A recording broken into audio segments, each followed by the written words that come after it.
in the middle of adversity, you can find yourself, in a life-death situation. But everything that you put in your mind, everything that you put in your body, everything that you put in your heart gives you the equipment necessary so that you can take those extemporaneous decisions and always choose life, always choose beauty, always choose abundance. And for me, that's, train your mind, train your heart, train your body so that you can be ready to take those extemporaneous decisions and land on your dreams. I literally, as a pilot and also as a dream catcher for a few people around the world. Hey, I'm Julia Lopez, communication architect, international speaker, author of Leading in High Heels, and your host. Welcome to Brave, Bold, and Brilliant podcast. Together with my guests, I will share with you inspiring stories where being brave and bold were the trigger to becoming brilliant. For the past decade, I've been helping professionals to express themselves with clarity and confidence in any stage and arena of their lives. Communication is key to success, and stories have the potential to transform lives and move people into action. There is someone, somewhere, who needs to hear exactly what you have to say. Be brave, bold, and brilliant, and speak up unapologetically. Dear Jacqueline, it's such a pleasure to have you here today. We met a couple of years ago in one of these adventures that I was creating with Daniela Quilos for the Business Success Summit, and you were one of our guests. And since then, I've been following you because we have something in common. We are both passionate and in this mission to support women to have a voice out there. And you're a woman who have faced lots of challenges, as I know. You overcame 2 cancers, but it's still you build up as, I don't know, you were telling us from the ashes, maybe as a phoenix. But you have something very special that I love it, which is you call yourself as a Pilotina. Welcome to this space, and we love to share, to hear from you on your stories when you have been brave, bold, and brilliant. Welcome, Jacqueline. Thank you so much, Julia. It has been a pleasure to know you and also to see your incredible journey and how you elevate women and elevate speakers through your various platforms. It's quite an honor to know you. Thank you for inviting me. Brave, bold, and brilliant. Okay.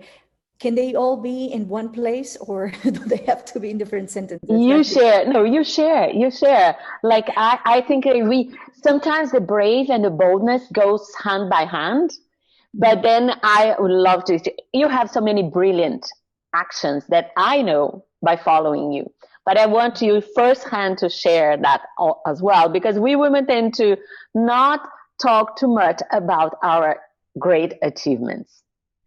Thank you. You know what I think? I think every day is about being brave.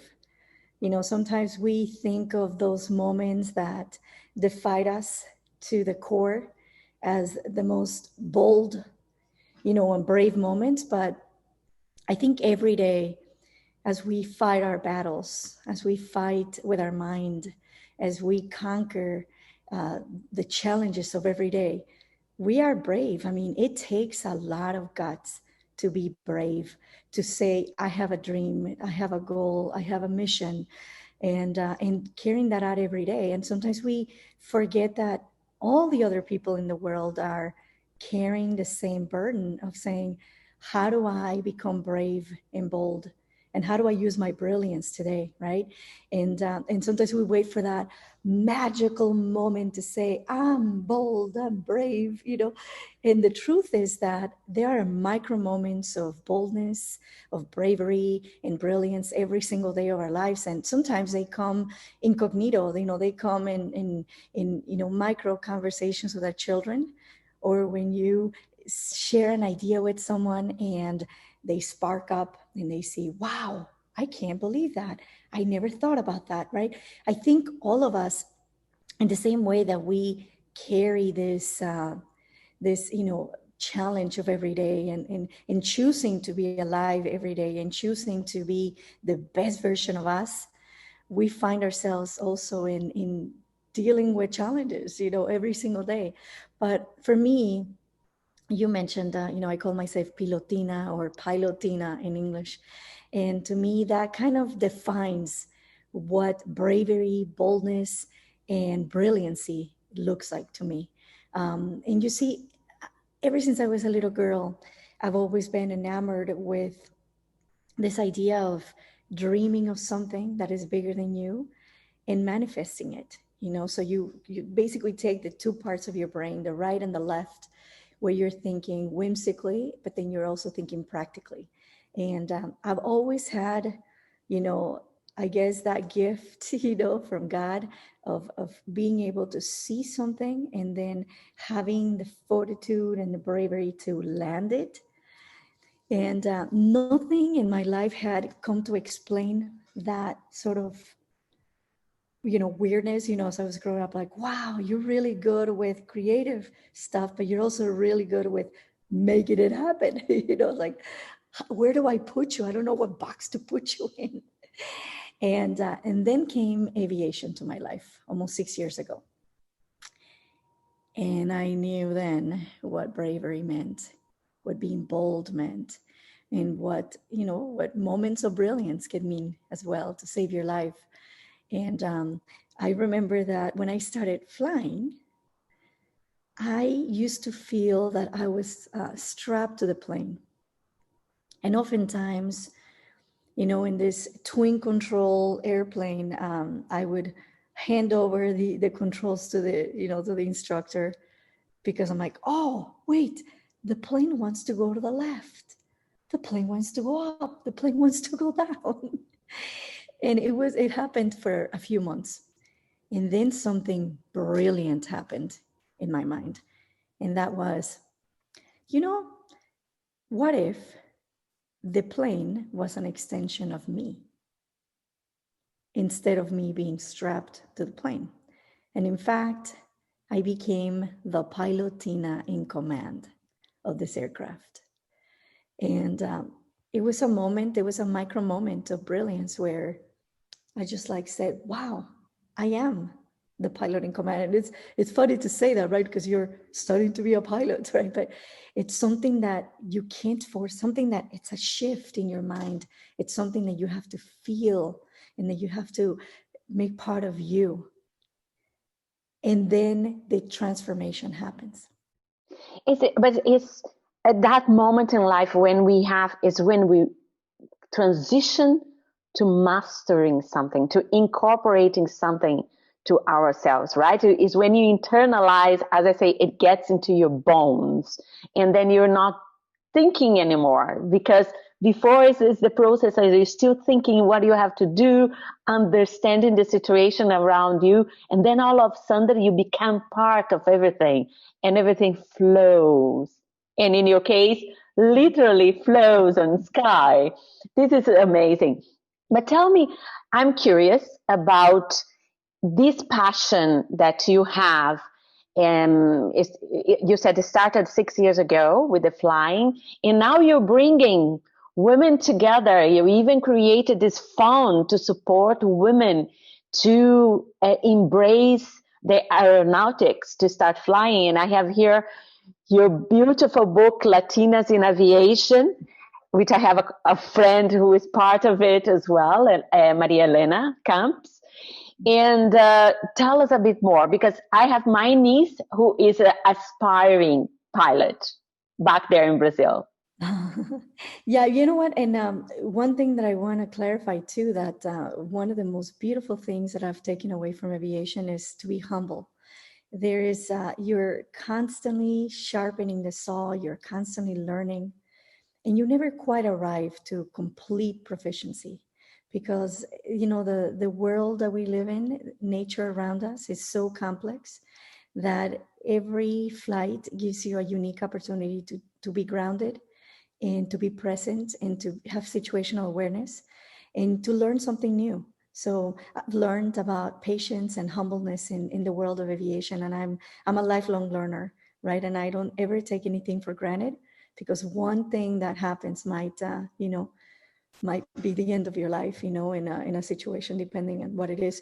But you're right. I mean, I took this on. It became part of my life.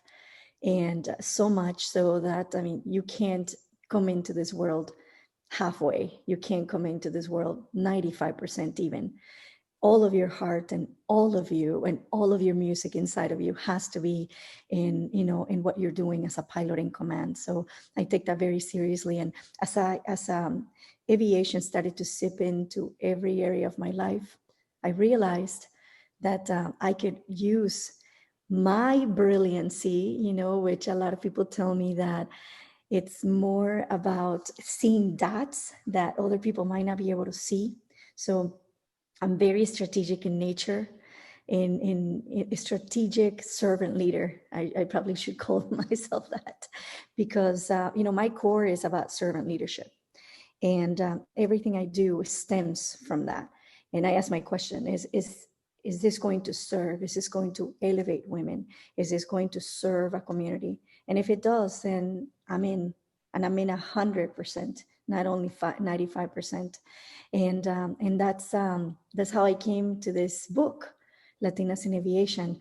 I call those divine downloads. And they're basically ideas that come to your mind. They first come to your heart with an amazing feeling. And that kind of feeling is, if you don't do it, if you don't execute it, you feel bad about it because it's like you almost have tears in your eyes, right? It's like, I have to make this happen. And that's how I distinguish the 40,000 thoughts and ideas that I get every day with a divine download. And when it's a divine download, I know that I need to take the first step. I love that concept. Just interrupting you a second. Divine download. I'm gonna use that because just giving a parenthesis here. You talking a lot since the beginning about execution, because that is so important. Because I see that so many people out there, not only women but people out there, they have so much to give. They have so amazing ideas, but they just don't believe that they can manifest, that they can make that happen. What is your motivator for all of this, for your divine download? That concept came to my mind a few years ago. And you mentioned it at the beginning. I mean, being a cancer survivor and being a survivor of a lot of other things, stereotypes, poverty, stigmas. You kind of like put on that bravery and that boldness, right? To say, I choose life, and I choose a life of significance. I choose a life of service. For me, January 9, 2007 was the day that I created a contract with God. I said, I'm going to serve to live, and I'm going to live to serve. And subsequently, every single day beyond that, I've been intentional in the last, 14 years since that happened. And I just think about, how I renew my contract with God every day through my acts of service. So it's something that, might sound cheesy to some people. It might, but to me, it's the motor, it's the engine, it's the energy that never stops. And for those that know me, you've seen a little bit of what I do. It never stops. It's like a fountain of a vortex of abundance, of energy, of ideas, of thoughts. The more divine downloads that I surrender to and I embrace and I take action on, the more that come to me, and the more amazing people that come to my life and say, I want to help you with this mission to serve. So I don't know how to explain it. What I know is how I feel every day of my life. And it's not from this earth. I feel like it's, I'm very pragmatic. Like I said, I have to be as a pilot, but there's something bigger than that. There's this yearning, this decision, to serve. And just a few weeks ago, I had an encounter with death while flying a plane by myself with my teddy bear. And I had to take everything inside of me when I was at a few thousand feet, a few thousand meters up in the air, and make the decision of living and landing. And it takes everything of you. It takes, I don't think I've felt that kind of fear in my entire life. Even when I faced cancer, that fear of dying. I mean, seeing fear right on your face, and for a split second thinking this is going to be it. But yet pushing past that and deciding, you know what, I'm not fighting with this turbulence. I'm not fighting with the aircraft. I'm fighting with my mind. And everything that I've trained myself to do over the last 20 years, as an adult, as a professional adult, and since I was 4 years old, reading amazing literature, amazing books that shaped who I am today. And that experiment of personal development took me to that moment a few weeks ago to say, you know what? Yes, I am scared to death. But I also have the power because I'm the pilot in command, and there's nobody else here except me. And today, even though I'm scared, even though I don't know how I'm going to land, if I'm going to survive, I choose life. And that's what I decided to do. And it's an extreme example, but it's, this is a little example of what everybody battles with every day. So I think spreading kindness and spreading our own magic, or as I call it, magics, because I think some days are so magical that there's no word to describe it. Magic is not good enough. So I created magics, which is magic times 10, to describe that, beauty. And, but I think respecting that other people are fighting their own battles, and they're choosing bravery and boldness, and they're extending their brilliance every single day of their lives too, just like we are. And that's what keeps me, it's funny because flying keeps me grounded in my minds and my thoughts and my humility and my lifelong learning, mission. That's so amazing what you're telling us that now I have my hairs going up here. So, oh my goodness, this is incredible. Thank you for sharing that. And I know I can relate a lot from what you saying, servant leadership. I follow that as well, because I think the more we give, we expand, but not expanding the ego's point of view, is expanding the good that we want to share with the world.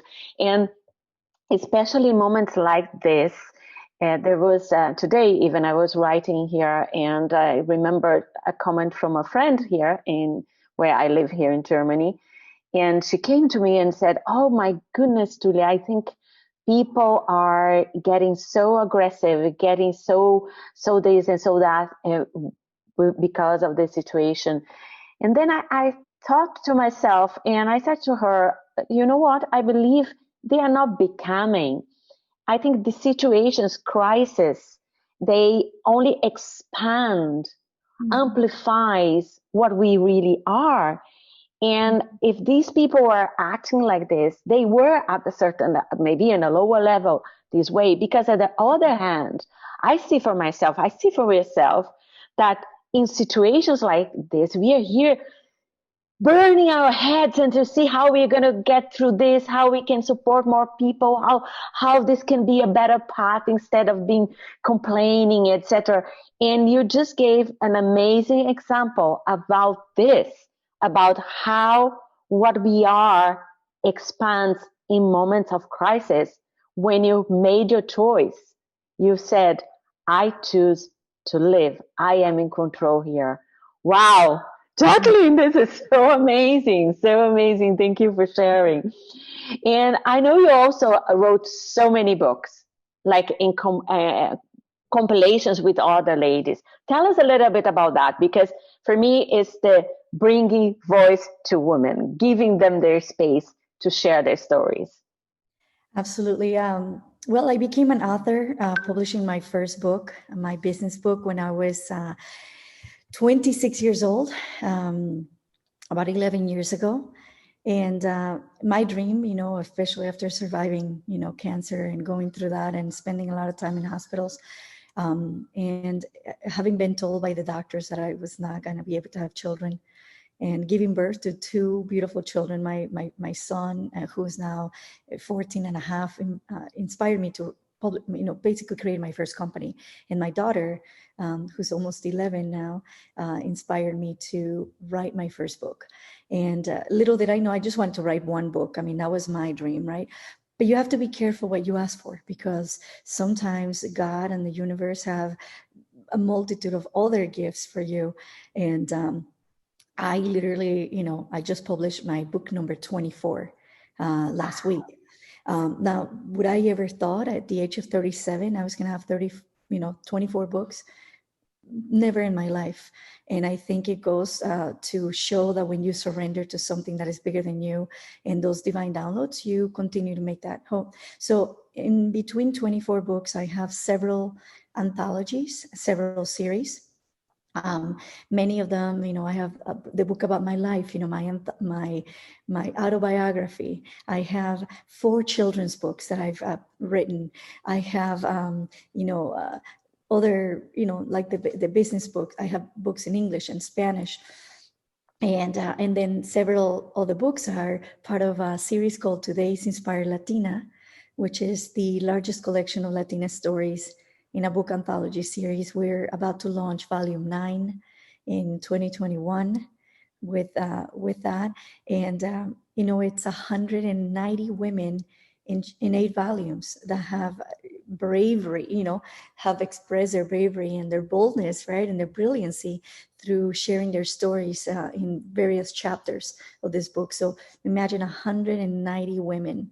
That is combined with my other anthologies, which are Today's Inspired Young Latina. I have 2 volumes. Today's Inspired Leader. I have another 2 volumes. And then Latinas in Aviation. So yesterday, my team and I were actually, just kind of like going down the list. I'm like, okay, let me see. We have, and then I have another one called Jóvenes Soñadoras, an anthology as well. So from my anthologies, I have elevated the stories of 281 individuals, mostly Latina women, 90% Latina women, with the exception of some men with Today's Inspired Leader. And then I'm working on several anthologies for other amazing leaders. And that the sum up of the anthologies that I'm working on with mine, I've elevated 475 stories. Wow. Of authors, and we were doing the math Let this just to sink. 400, over 400 stories 475 souls out there, sharing their experience, sharing their gift with the world. What a blessing. Thank you so much for being you, Jacqueline. Thanks. I'm so happy that our path has crossed, because I see this and I hope it continue for many, many, many years to come. And tell me more. Tell me, what are your plans for now in this transition? In this period right now, are you facing any special challenge, or with a message that you would like to share with the world, to share with the community here? Tell us a little bit more about what are you doing right now. You know what? I will tell you that right now, in this moment, I'm more complete than ever before. I'm more in oneness than ever before. I don't have any big ambitions of anything really, except being alive. I think that if God grants me life, I will continue to serve, because that's part of my nomenclature, that's part of my DNA. So, I mean, in this moment, I feel complete, and because of that mentality, of that mindset of abundance, I keep, sharing, micro moments with people, and I keep sharing that abundance. There's so much, it's beyond. If you go to the kitchen, if you say, I want one apple right now, and you go and you have 5 apples, to me, that's abundance. And sometimes we don't see those abundance micro moments. So right now, I mean, I every day, I continue to, like I said, renew my contract with God of gratitude through my acts of service. And it's a mission that I take very seriously. I live with it, I breathe it, I, rejoice in it. And in everyday, conversations like this remind me that, I'm on the right path, remind me that I need to continue to flow and to continue to, support, our authors, our 475 authors. And also, I have a nonprofit organization that I started about close to 7 years ago, about 6.5 years ago as well. And I have 182 daughters that have been, part of this program. Our board has done an extraordinary job. We have the best board that we've ever dreamed of, at the moment, and expanding to the United States, expanding to our graduates in Mexico. We bring them to the United States, host them for 5 days, give them an experience of a lifetime, and they go through our 4-step program, and it's beautiful. So, for me, that's what it's all about. That's where the rubber meets the road. That's where magic happens, and in the everyday, in those moments that we say, well, we just live an ordinary life. But, as a result of this mindset, this pandemic has brought me probably one of the best years in the history of my company, almost 15 years in business. It has also given me exponential growth for my publishing house, never-ending river of referrals and opportunities and dreams to conquer. And, a lot of people call me a dream catcher. And I take that seriously as well.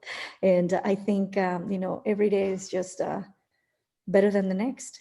So I find it's so awesome to listen to you, because you are the living example of abundance, of how when you have an abundant mindset, it becomes real. And I'm so happy that you shared this, especially now, saying exactly what I believe and what I've been talking as well, that this moment is also a moment of opportunity, that we should embrace it, learn from it, and grow with it. And Jacqueline, I don't know what else to ask you. There's so many things that I would like to know, but unfortunately, time has a limit here for us. Is there anything else that you particularly would like to share with the community right now? I think it's really a message of hope. In the middle of adversity, you can find yourself, in a life-death situation.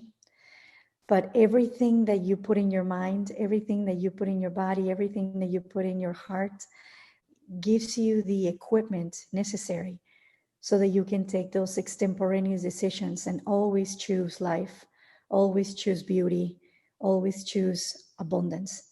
And for me, that's, train your mind, train your heart, train your body so that you can be ready to take those extemporaneous decisions and land on your dreams. I literally, as a pilot and also as a dream catcher for a few people around the world. Thank you so much for your wisdom and for being you. I'll be following you. I'm here. Thank you, Jacqueline. Me too.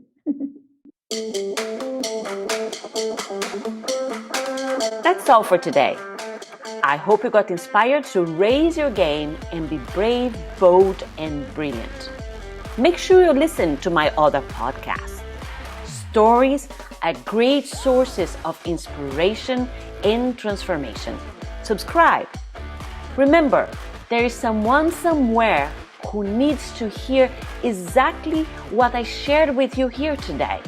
Be generous and spread the word. Give your feedback and help grow this awesome community. Until then, be brave, bold, and brilliant, and speak up unapologetically.